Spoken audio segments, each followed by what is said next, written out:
تو اکثر لوگ جو ہے وہ بیمار بھی ہو جاتے ہیں، تو ہمیں چاہیے کہ ان کی بیماری کی حالت میں ان کی تیمارداری کی جائے، ان سے عیادت کی جائے ان کی۔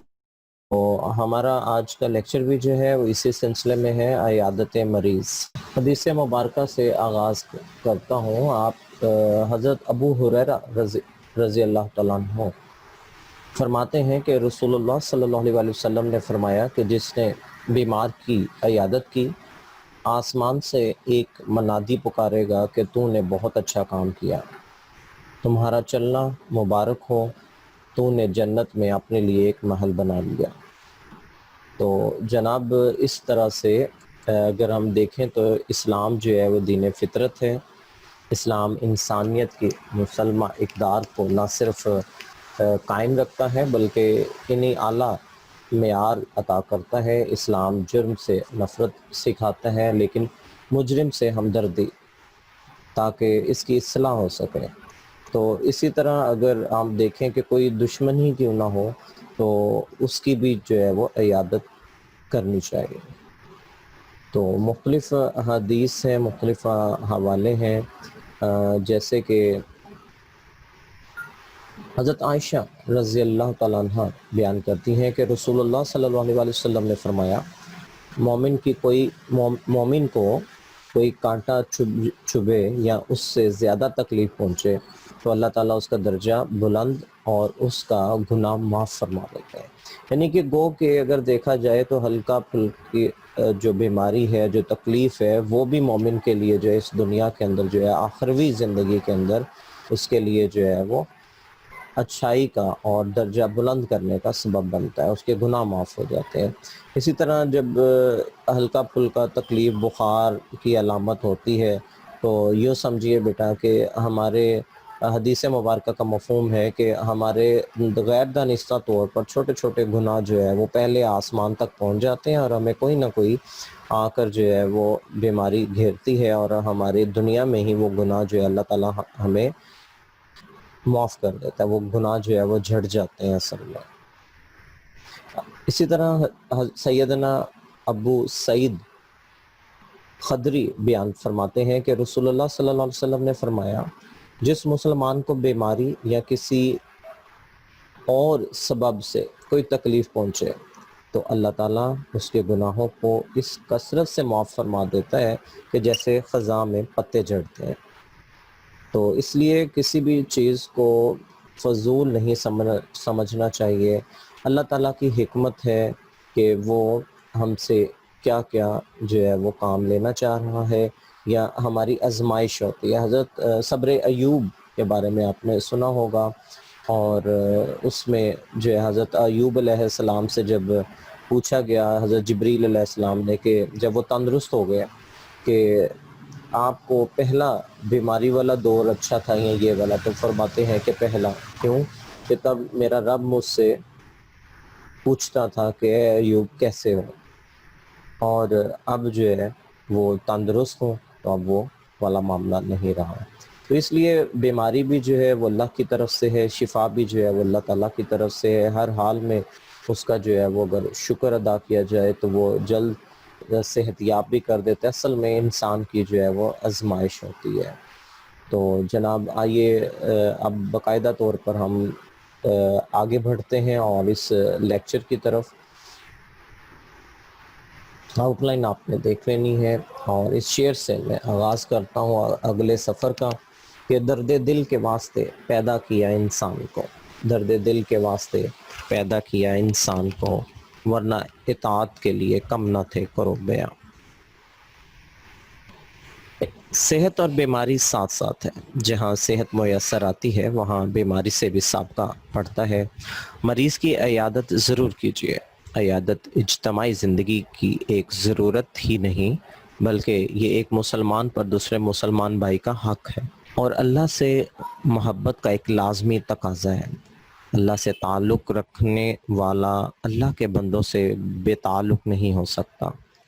مریض کی غمخواری اور درد مندی اور تعاون سے غفلت برتنا دراصل خدا سے غافل ہونا ہے۔ بقول شاعر کہ خوشی کے ساتھ دنیا میں ہزاروں غم بھی ہوتے ہیں، جہاں بجتی ہیں شہنائیاں وہاں ماتم بھی ہوتے ہیں، کہ صحت کے ساتھ ساتھ جو ہے وہ بیماری بھی ہے اور اللہ کی آزمائش ہوتی ہے۔ قیامت کے روز اللہ تعالیٰ فرمائے گا کہ اے آدم کے بیٹے، میں بیمار پڑا تو نے میری عیادت نہ کی۔ بندہ کہے گا پروردگار تو وہ ساری کائنات کا رب ہے، بھلا میں تیری عیادت کیسے کرتا؟ اللہ کہے گا میرا فلاں بندہ بیمار تھا، تو نے اس کی عیادت نہ کی، اگر تو اس کی عیادت کو جاتا تو مجھ کو وہاں پاتا۔ مریض کی عیادت تندرستوں پر واجب ہے۔ جب آپ مریض کی عیادت کو جائیں تو مریض کے ساتھ ہمدردی کا اظہار کیجیے، تشفی آمیز کلمات سے اس کے دل کو خوش کیجیے، اس کی طبیعت کا حال پوچھیے اور تسلی کے ساتھ باتیں کرتے ہوئے یہ بھی کہیے کہ خدا نے چاہا تو آپ جلد صحت یاب ہو جائیں گے۔ دوا پیو اور التزام کے ساتھ مسلسل جیسے ڈاکٹر نے بتایا ہو۔ پرہیز کرو، جو غذا حکیم یا ڈاکٹر بتائے وہی ٹھیک ہے۔ کرو مہربانی تم اہل زمین پر، خدا مہرباں ہوگا عرش بری پر۔ بیمار پرسی سے انسان شفا یاب تو نہیں ہو جاتا، شفا تو اللہ تعالیٰ کے پاس ہی ہے، مگر انسان کو حوصلہ ملتا ہے، اسے کمزوری کی حالت میں احساس ہوتا ہے کہ میرے چاہنے والے میرے ساتھ ہیں۔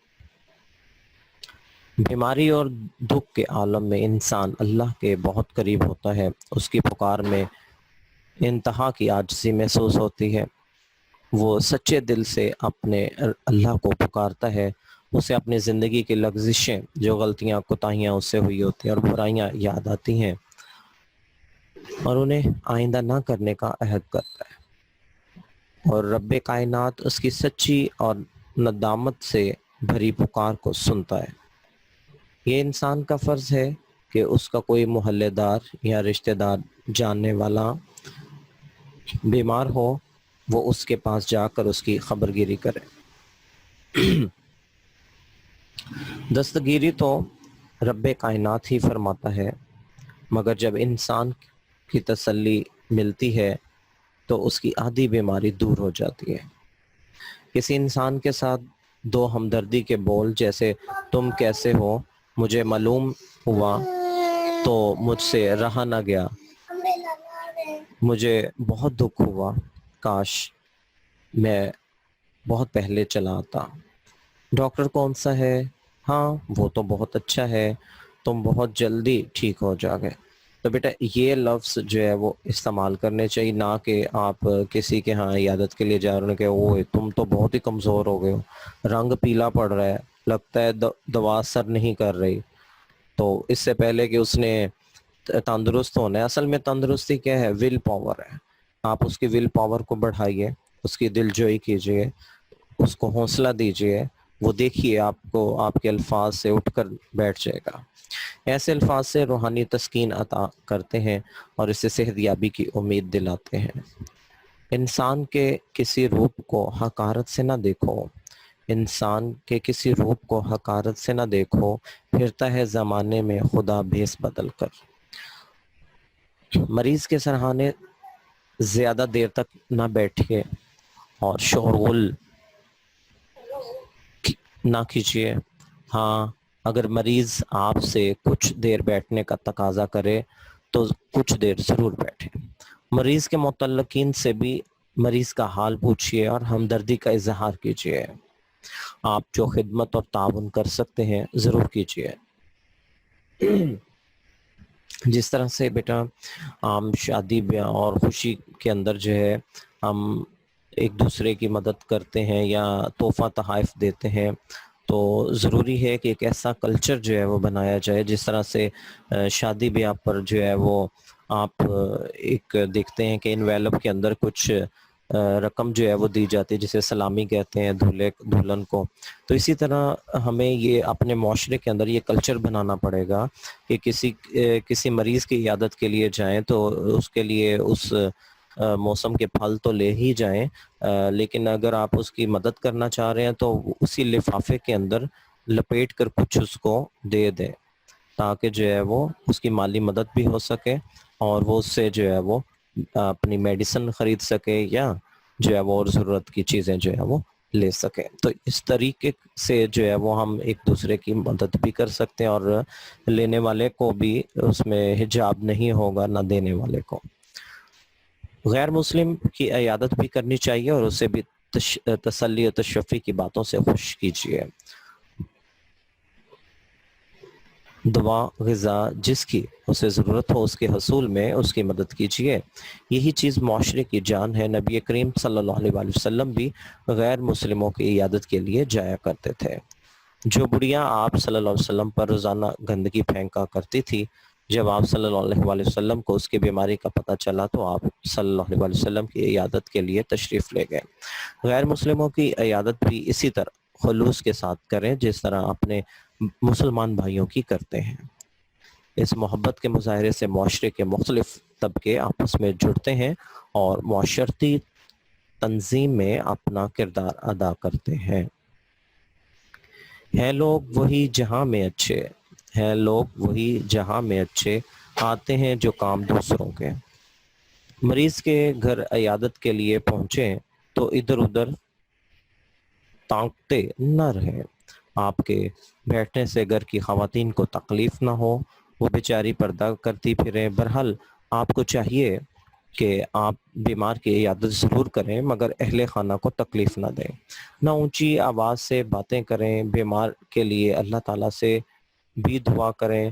موسم کا پھل بھی کبھی کبھی مریض کے لیے لے جایا کریں تاکہ وہ آپ کے خلوص کا معترف ہونے کے ساتھ آپ کے لیے دعا بھی کرے. اور مریض سے دعا ضرور کروانی چاہیے اپنے لیے، چونکہ وہ اپنے رب کے بڑے قریب ہوتا ہے. تو حضرت انس رضی اللہ تعالیٰ کہتے ہیں کہ رسول اللہ صلی اللہ علیہ وسلم 3 دن بعد مریض کی عیادت کرتے تھے، یعنی بیمار ہونے کے 3 دن بعد مریض کی عیادت کرتے تھے. گو کہ ایک مرتبہ عیادت کے بعد دوسری عیادت ہر تیسرے دن جو ہے وہ کرتے تھے. تو اس لیے ایک واقعہ اور بھی مجھے یاد آیا. حضرت بلال رضی اللہ تعالی عنہ فرماتے ہیں کہ ان سے کبھی پوچھا گیا کہ آپ نبی کریم صلی اللہ علیہ وآلہ وسلم سے کیسے ملے، تو فرماتے ہیں کہ میں چونکہ ایک غلام تھا اور میرا مالک مجھ پہ بہت ظلم کرتا تھا. سردیاں تھیں اور مکہ میں مجھے جاؤں جو ہے کوٹنے پہ جو ہے وہ ڈیوٹی ملی ہوئی تھی، اور میرے مالک نے جو ہے وہ مجھ سے کہا کہ تم اس کو جو ہے وہ آج رات تک لازمی جو ہے وہ پیسو گے. اسے ان کو سزا بھی جو ہے وہ دی ہوئی تھی اس لیے کہ وہ سو رہے تھے، چونکہ ان کو بہت بخار تھا، جسم ٹوٹ رہا تھا اور انتہا کی سردی تھی. تو وہ کمبل میں لپٹے کہیں سو رہے تھے. ان کے مالک نے ان کو اٹھایا، پکڑا اور ان کو ان کا کرتا تک اتار دیا اور انہیں کہا کہ اسی ٹھٹھراتی سردی کے اندر تم نے یہ کام کرنا ہے. وہاں سے آپ نبی کریم صلی اللہ علیہ وآلہ وسلم کا گزر ہوا. آپ نے دیکھا اور پوچھا کہ آپ کون ہیں؟ تو حضرت بلال رضی اللہ تعالیٰ عنہ فرماتے ہیں کہ آپ اپنا کام کریں، آپ کو اس سے کیا، آپ کون ہیں، آپ نے کون سا کوئی میری مدد کرنی ہے، سب دیکھتے ہیں اور کوئی مدد نہیں کرتا. تو آپ نبی کریم صلی اللہ علیہ وسلم کچھ دیر کے بعد حضرت بلال حبشی رضی اللہ تعالیٰ عنہ فرماتے ہیں کہ آئے اور مجھے ایک دودھ کا پیالہ جو ہے گرم اور چند کھجوریں دیں اور کہا کہ یہ تم کھا لو اور پی لو اور آرام کر لو، تمہارا کام میں کر دوں گا. کہتے ہیں یوں مسلسل وہ آپ نبی کریم صلی اللہ علیہ وسلم جو ہے وہ روزانہ آ جاتے اور میرا کام وہ کرتے اور یہاں تک کہ میں تندرست نہ ہو گیا. تو یہ طریقہ تھا. آپ نبی کریم صلی اللہ علیہ وسلم دوسروں کی مدد کرتے تھے، دوسروں کی اعتماد داری کرتے تھے، دوسروں کا جو ہے بوجھ اٹھاتے تھے. تو ہمیں اپنے نبی کریم صلی اللہ علیہ وسلم کی زندگی سے بھی بہت سے واقعات جو ہے وہ اس حوالے سے ملتے ہیں. امید ہے کہ آج کا لیکچر جو ہے وہ آپ کو اچھا بھی لگا ہوگا اور سمجھ بھی آ گیا ہوگا. اور اب ہم کویسچن آنسر کی طرف جو ہے وہ بڑھتے ہیں.